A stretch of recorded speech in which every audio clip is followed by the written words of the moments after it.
Hey guys, welcome to my channel. It's your girl Nicole Rose, and today I will be talking about Faith Evans.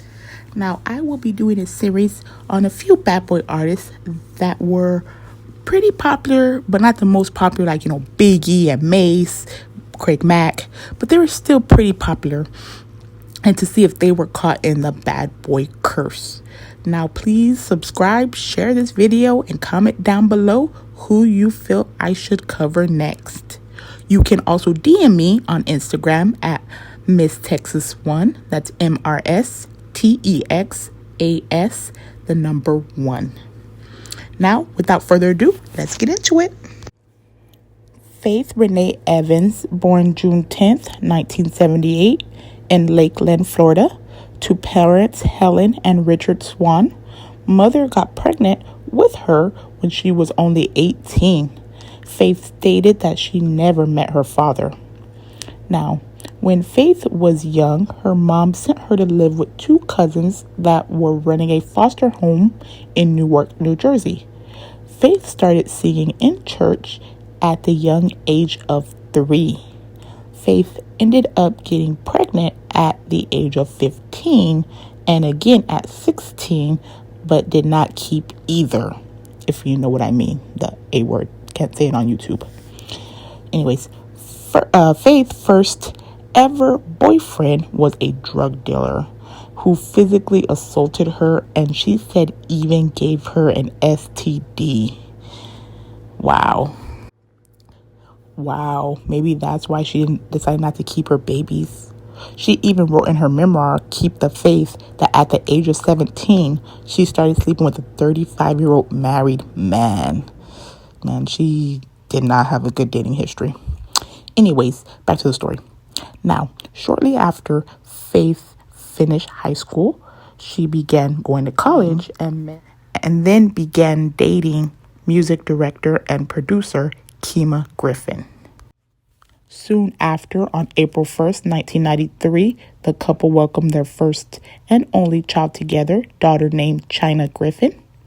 Faith was 19 when she decided to drop out of college after only attending for 1 year to work and take care of her baby girl.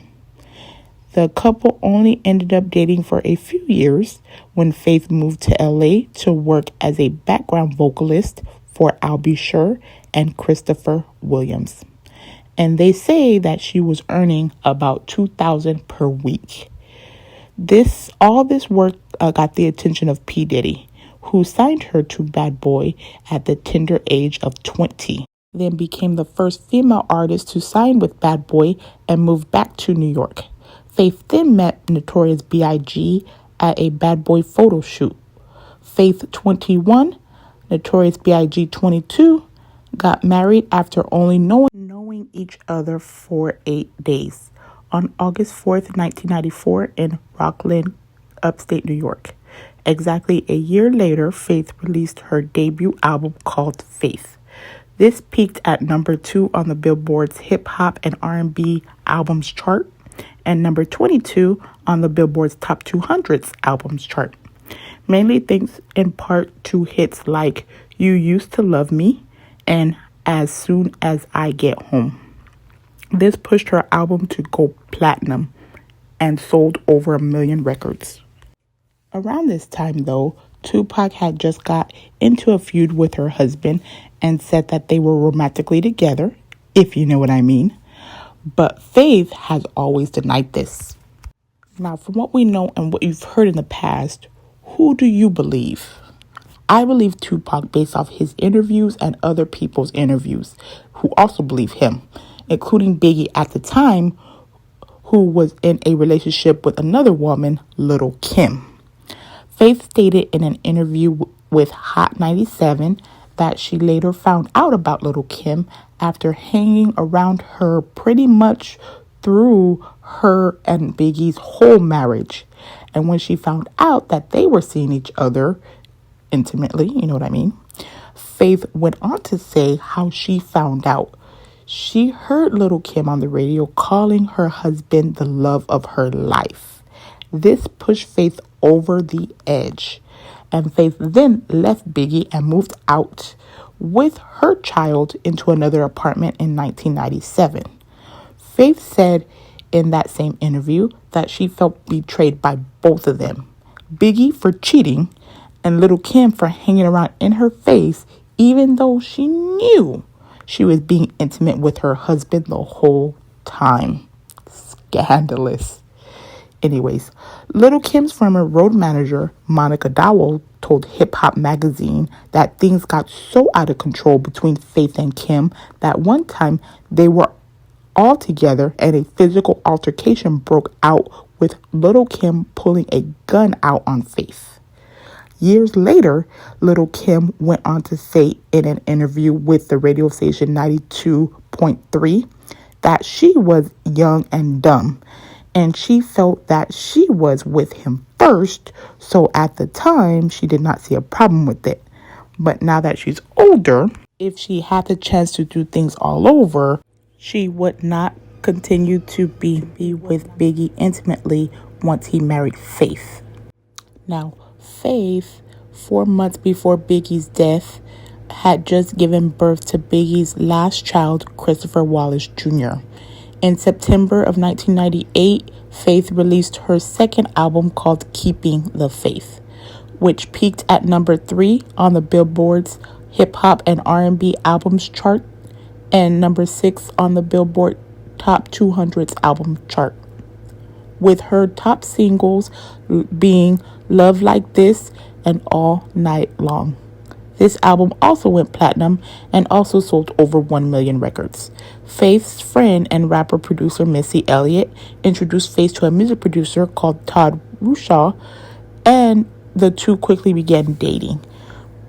Directly after Faith became pregnant, they welcomed their first son together, Joshua, on June 8th, 1998, and got married that same summer. Shortly after the two became married, Todd became her manager, and they relocated their whole family to Atlanta. In November of 2001, she released her third album called Faithfully, which peaked at number 2 on the Billboard Hip Hop and R&B Albums chart and number 14 on the Billboard Top 200's chart. This album only ended up going gold. At that time, Bad Boy distributors switched from Arista to Universal. Faith felt the change of the label did not promote her album like the previous two, causing this album to not go further and or chart higher. Is this part of the Bad Boy curse? Puffy putting more effort into other things? Please take a look at my other videos. I've already did one on Shine, Black Rob, and Total. And let me know what you think down in the bottom, if she was affected by the Bad Boy curse also, or if she was and not them. Anyways, back to the story. Faith decided to leave Bad Boy January of 2004. In that same year, while they were driving in Atlanta, her and her husband at the time were arrested after being stopped for expired tags. Faith was charged with drug possession of cocaine and marijuana. Wow. Faith then signed with Capitol Records and released her fourth album called The First Lady, and this was in 2005. This peaked at number 1 on the Billboard Hip Hop and R&B Albums chart and number 2 on the Billboard Top 200's Albums chart. Her highest charted album to date.